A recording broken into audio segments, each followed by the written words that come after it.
आज हमारे सामने एक खबर है जो पहली नजर में मतलब काफी सीधी साधी लगती है।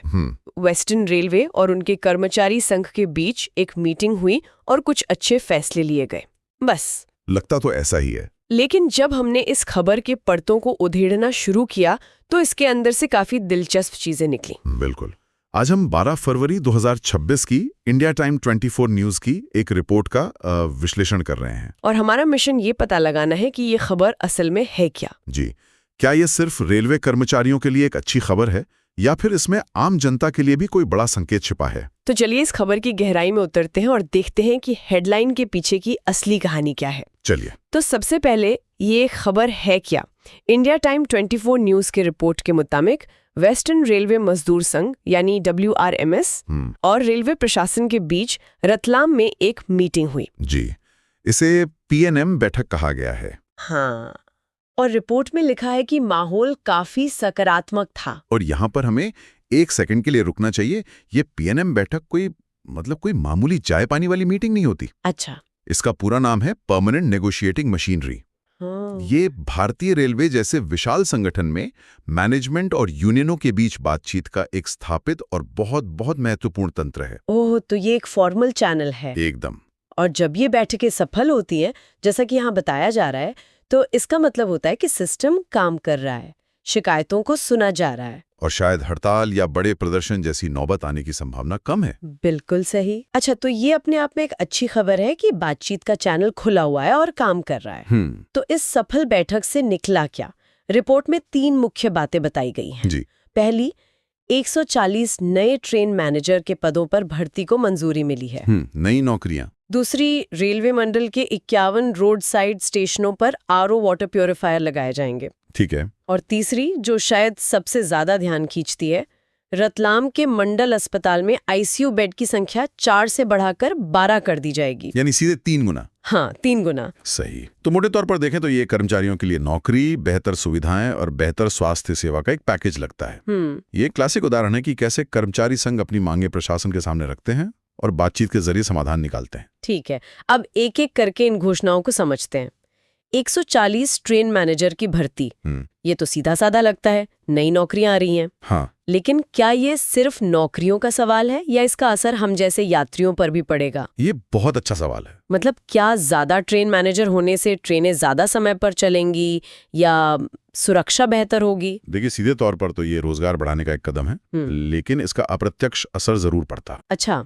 ट्रेन मैनेजर, जिन्हें हम पहले गार्ड कहते थे, वो ट्रेन के सुचारू संचालन के लिए बहुत जरूरी होते हैं। सही। उनकी कमी का मतलब है कि मौजूदा स्टाफ पर काम का बोझ ज्यादा है, जिससे थकान और गलतियों की गुंजाइश बढ़ती है। ओह, ये तो है। तो 140 नए लोग आने का मतलब है कि वर्कलोड बेहतर तरीके से बटेगा, जिससे सुरक्षा और समय पालन दोनों पर सकारात्मक असर पड़ सकता है। तो इसे हम रेलवे की ऑपरेशनल क्षमता को बढ़ाने के एक कदम के तौर पर देख सकते हैं। बिल्कुल। ये एक अहम पहलू है। अब आते हैं दूसरी घोषणा पर। जी। 51 स्टेशनों पर RO प्लांट, और इसी से जुड़ी एक और छोटी सी बात थी, पॉइंट्समैन हट बनाने की। ये सुनने में बहुत छोटी चीजें लगती हैं। हाँ, लगती तो हैं। क्या ये वाकई इतनी जरूरी है? ये छोटी लग सकती हैं, पर असल में ये बहुत बड़ी बात है, खासकर पॉइंट्समैन हट वाली बात। अच्छा, वो कैसे? पॉइंट्समैन वो कर्मचारी होते हैं जो ट्रैक बदलते हैं। सोचिए उनका काम कितना मुश्किल होता है। वो अक्सर शहर से दूर किसी सुनसान जगह पर अकेले काम करते हैं, कड़कती धूप में, मूसलाधार बारिश में या जमा देने वाली ठंड में। सही बात है। उनके सिर पर एक छोटी सी छत या आराम करने के लिए एक झोपड़ी होना, ये सिर्फ सुविधा की बात नहीं, बल्कि उनकी सुरक्षा और मानवीय गरिमा की बात है। ये मांगे सालों से यूनियंस की लिस्ट में रहती हैं। और RO प्लांट, वही बात यहाँ भी लागू होती है। ये 51 रोड साइड स्टेशन हैं, कोई बड़े जंक्शन नहीं। ये वो छोटे स्टेशन होते हैं जहाँ अक्सर बुनियादी सुविधाओं की कमी होती है। वहाँ काम करने वाले कर्मचारियों और रुकने वाले यात्रियों दोनों के लिए साफ पानी एक मूलभूत जरूरत है। तो ये छोटे छोटे कदम असल में दिखाते हैं कि ध्यान सिर्फ बड़े शहरों और बड़े प्रोजेक्ट्स पर नहीं है। बिल्कुल, बल्कि सिस्टम के हर हिस्से पर दिया जा रहा है। ये कर्मचारी कल्याण के बहुत ठोस उदाहरण हैं। अब आते हैं उस हेडलाइन पर जिसने हमारा ध्यान सबसे ज्यादा खींचा, ICU बेड की संख्या 4 से 12 करना। जी। जब मैंने ये पढ़ा तो एक पल को लगा, वाह, स्वास्थ्य सेवाओं में कितना बड़ा सुधार हो रहा है। स्वाभाविक है। लेकिन फिर मैंने सोचा, ये है तो सिर्फ रतलाम के एक रेलवे अस्पताल में, पर क्या हम इसके महत्व को कम करके आंक रहे हैं? मतलब भारतीय रेलवे दुनिया के सबसे बड़े नियोक्ताओं में से एक है।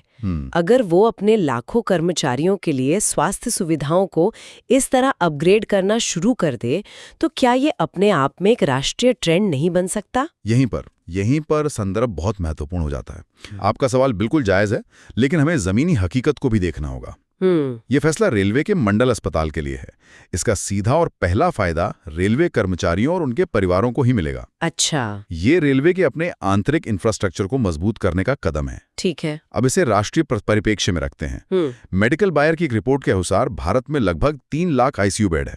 3 लाख? ये तो सुनने में ठीक ठाक लगता है। लेकिन असली संकट बेड का नहीं, बल्कि उन्हें चलाने वाले लोगों का है। मतलब? पूरे देश में प्रशिक्षित क्रिटिकल केयर डॉक्टरों की संख्या सिर्फ 5000 के आसपास है। क्या? सिर्फ 5000? जी। अरे, ये तो एक दिलचस्प विरोधाभास है। तो आप कह रहे हैं कि हमारे पास इंफ्रास्ट्रक्चर यानी बेड बनाने की क्षमता तो है, लेकिन उसे चलाने के लिए स्किल्ड लोग नहीं हैं। सही। ये तो ऐसा हुआ जैसे हमने बहुत सारी शानदार गाड़ियां खरीद ली, पर उन्हें चलाने के लिए ट्रेन ड्राइवर ही नहीं है। बिल्कुल सही एनालॉजी है। तो रेलवे का रतलाम में 8 नए बेड बढ़ाना एक स्वागत योग्य कदम है, लेकिन ये उस अस्पताल की अपनी क्षमता को बढ़ा रहा है। यह देश की स्वास्थ्य समस्या का समाधान नहीं है। अच्छा। और इससे भी बड़ी बात यह है कि यह एक पैटर्न की तरफ इशारा करता है। रेलवे, सेना और कई दूसरे बड़े सरकारी उपक्रमों मतलब PSUs की अपनी एक समानांतर स्वास्थ्य व्यवस्था होती है। हाँ, उनके अपने अस्पताल, अपने डॉक्टर होते हैं। बिल्कुल। ये सब सुनने के बाद मेरे मन में एक सवाल घूम रहा है। हम यहाँ ICU बेड, RO प्लांट और नई भर्तियों की बात कर रहे हैं। जी। ये सब रेलवे के अंदरूनी मामले लगते हैं। तो क्या ये इतनी बड़ी खबर है कि इसे राष्ट्रीय मीडिया में जगह मिलनी चाहिए? या ये सिर्फ रेलवे कर्मचारियों के लिए एक अच्छी खबर है जिसे स्थानीय अखबारों में छपना चाहिए? यही इस पूरे विश्लेषण का क्रक्स है। देखिए, हेडलाइंस का यही तो खेल है। कैसे? ICU बेड बढ़े, सुनकर लगता है कि पूरे देश का भला हो गया, लेकिन असलियत में ये किसी एक बड़ी कंपनी के कर्मचारियों के लिए हेल्थ इंश्योरेंस बेनिफिट बढ़ने जैसा है। सही बात है। ये समझने के लिए हमने आज की दूसरी राष्ट्रीय समाचार सुर्खियों पर भी नजर डाली, जैसे आज तक पर। और वहां राष्ट्रीय स्तर पर स्वास्थ्य नीति में किसी बड़े बदलाव या देश भर में ICU बेड बढ़ाने जैसी कोई भी बड़ी खबर नहीं थी। अगर ये कोई राष्ट्रव्यापी नीति होती तो यकीन मानिए ये प्राइम टाइम की हेडलाइन होती। इसका मतलब ये खबर पूरी तरह से वेस्टर्न रेलवे के कर्मचारियों के कल्याण और सुविधाओं पर केंद्रित है। एकदम। ये एक संगठन के भीतर की खबर है जिसका महत्व राष्ट्रीय नहीं बल्कि संगठनात्मक है। बिल्कुल, ये एक संगठन के भीतर हुए सकारात्मक विकास की रिपोर्ट है, न कि कोई राष्ट्रीय नीतिगत घोषणा। ये दिखाता है कि एक संस्था अपने कर्मचारियों की जरूरतों को सुन रही है और उन्हें पूरा करने के लिए कदम उठा रही है। ये प्रभावी औद्योगिक संबंधों का एक बेहतरीन उदाहरण है, लेकिन ये राष्ट्रीय स्वास्थ्य नीति का उदाहरण नहीं है। तो इस पूरी चर्चा को अगर समेटना हो तो हम क्या कह सकते हैं? पहली बात तो ये साफ हो गई कि इंडिया टाइम 24 न्यूज़ की ये खबर भारत की कोई मुख्य राष्ट्रीय सुर्खी नहीं है। सही कहा। इसका मुख्य निष्कर्ष ये है कि ये वेस्टर्न रेलवे मंडल में कर्मचारी संघ और प्रशासन के बीच हुई एक सफल PNM बैठक का नतीजा है। तो एक माइक्रो लेवल की खबर है? जी, एक माइक्रो लेवल की यानी जमीनी स्तर की खबर है, मैक्रो लेवल की नहीं। और इस बैठक के नतीजों में रेलवे कर्मचारियों के लिए नौकरी के अवसर मतलब 140 ट्रेन मैनेजर, काम करने की बेहतर स्थितियां जैसे RO पानी और पॉइंट्समैन हट जी, और बेहतर स्वास्थ्य सुविधाएं यानी ICU बेड की संख्या 4 से 12 करना शामिल है। और सबसे महत्वपूर्ण बात, ICU बेड बढ़ाने का जो फैसला है वो उस विशेष रेलवे अस्पताल की आंतरिक क्षमता को बढ़ाने के लिए है। इसे किसी व्यापक राष्ट्रीय स्वास्थ्य नीति में बदलाव के संकेत के रूप में नहीं देखा जाना चाहिए। जी। यह रेलवे के अपने कर्मचारियों और उनके परिवारों के लिए एक सुविधा है, आम जनता के लिए नहीं। वाकई एक सामान्य सी दिखने वाली खबर के कितने अलग अलग पहलू हो सकते हैं। ये बिल्कुल। एक हेडलाइन हमें कहाँ सोचने पर मजबूर कर सकती है और असलियत क्या हो सकती है, इसमें जमीन आसमान का फर्क हो सकता है। ये दिखाता है कि आज के सूचना के दौर में किसी भी जानकारी को उसके सही संदर्भ में समझना कितना जरूरी है ना? बहुत जरूरी है। हेडलाइन जो कहती है, असली कहानी अक्सर उससे कहीं ज्यादा गहरी और सूक्ष्म होती है। ये समझना कि कौन सी खबर स्थानीय है, कौन सी संगठनात्मक है और कौन सी राष्ट्रीय, एक बहुत जरूरी स्किल है। बिल्कुल। तो आज की इस चर्चा से ये साफ है कि वेस्टर्न रेलवे में कर्मचारियों के लिए अच्छे दिन हैं, लेकिन इसे देशव्यापी सुधार समझने की भूल नहीं करनी चाहिए। सही कहा। और ये हमें एक दिलचस्प सवाल पर सोचने के लिए छोड़ जाता है, जिस पर हमने थोड़ी बात की भी थी। अच्छा। जब रेलवे जैसा कोई विशाल संगठन जो लाखों लोगों को रोजगार देता है, अपने कर्मचारियों के लिए अपनी आंतरिक स्वास्थ्य व्यवस्था को बेहतर बनाता है, तो इसका असर उस सार्वजनिक स्वास्थ्य व्यवस्था पर क्या पड़ता है जिस पर बाकी देश निर्भर है? ये तो सोचने वाली बात है। क्या इससे एक समानांतर बेहतर क्वालिटी की व्यवस्था बनती है जो सिर्फ कुछ खास लोगों के लिए उपलब्ध है, जिससे समाज में असमानता बढ़ती है? या फिर ये सार्वजनिक क्षेत्र पर से बोझ कम करता है, क्योंकि एक बड़ा वर्ग अब उस पर निर्भर नहीं है, जिससे बाकी लोगों के लिए संसाधन खाली होते हैं। ये एक बहुत ही दिलचस्प सवाल है।